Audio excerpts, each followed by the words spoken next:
तो राज्यसभा चुनाव के लिए वोट डाले जा रहे हैं। हमारे साथ इस समय मनीष शुक्ला, प्रवक्ता बीजेपी, नेहा यादव, प्रवक्ता समाजवादी पार्टी, जुड़ गए हैं। जल्दी से इन दोनों का रिएक्शन ले लेते हैं। मनीष शुक्ला जी, आपके पास पहले आते हैं। बीजेपी अपने 8वें उम्मीदवार की जीत पक्की करती हुई देखी जा रही है और इस बार भी ये बात जो आ रही है क्रॉस वोटिंग की, उसमें भी बताया जा रहा है कि कई उम्मीद से ज्यादा वोट बीजेपी को मिलने वाले हैं। आपका रिएक्शन? मतदान हो रहा है इस समय। बाबा तुलसीदास की एक चौपाई में कहें, जाके प्री न राम वैदही तजिहे ताई कोट बैरी सम जदे परम स्नेही। देखिए, पिछले 10 वर्षों में आदरणीय नरेंद्र मोदी जी और योगी आदित्यनाथ जी की सरकार ने गांव गरीब किसान के लिए काम किया है।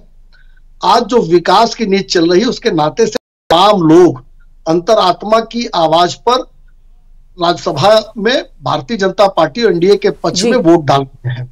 साथ ही साथ मैंने एक चौपाई जो कही, तो जिस तरीके से प्रभु राम का विरोध हुआ, पहले कहा गया जो निमंत्रण आया ट्रस्ट की तरफ से उसको ठुकराया गया, फिर शिवपाल यादव ने कहा कि अगर विधानसभा अध्यक्ष ले चले तो हम लोग चलेंगे दर्शन करने। उसके बाद उससे भी जब समाजवादी पार्टी ने रोका तो एक तरफ विकास की नीति, दूसरी तरफ रामद्रोह, तो निश्चित रूप से अंतरात्मा की आवाज पे लोगों ने एनडीए को चुना है।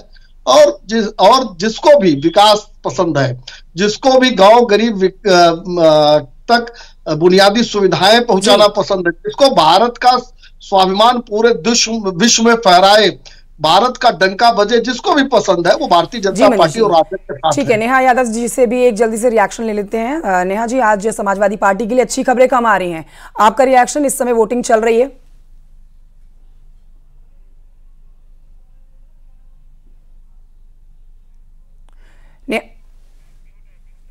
नेहा जी, आपकी आवाज नहीं आ रही है, आप अपना माइक। अभी मेरी आवाज मिल रही? जी जी जी, बोलिए। पुरानी कहावत होती थी, शेख चिल्ली के हसीन सपने। भारतीय जनता पार्टी बड़े बड़े सपने दिखा रही है, झूठ बोल रही है, जनता को बरगला रही है, ये पूरा देश देख रहा है। हम आश्वस्त हैं कि हम तीनों के तीनों प्रत्याशी जीतने जा रहे हैं। हो सकता है बड़ी बड़ी संस्थाओं का दुरुपयोग करके, जैसे सीबीआई, ईडी, आईटी का डर दिखा करके विधायकों को तोड़ने का प्रयास किया जा रहा हो सकता है जो जिस तरह से भारतीय जनता पार्टी झूठे वादे करती है, कोई ऐसा वादा किया जा रहा हो जिससे भविष्य में तो पूरा नहीं करेंगे लेकिन अभी सपने दिखाने का काम कर रही है। तो इनके झूठे वादे और इरादे जनता सब जान रही और तोड़ फोड़। जल्दी से बताइए, आपके तीसरे उम्मीदवार का क्या होगा? वो जीतेगा, क्या लगता है आपको? चुनाव के तत्काल बाद जी बिल्कुल, हम आश्वस्त हैं कि हमारा तीसरा प्रत्याशी भी जीतेगा। ठीक है, बहुत शुक्रिया आपका मनीष शुक्ला जी और नेहा यादव, आप दोनों का बहुत शुक्रिया हमारे साथ जुड़ने के लिए। एक छोटे से ब्रेक के लिए यहाँ पर रुकना होगा, ब्रेक के उस पार लौट रहे हैं पहाड़ की खबरों के साथ।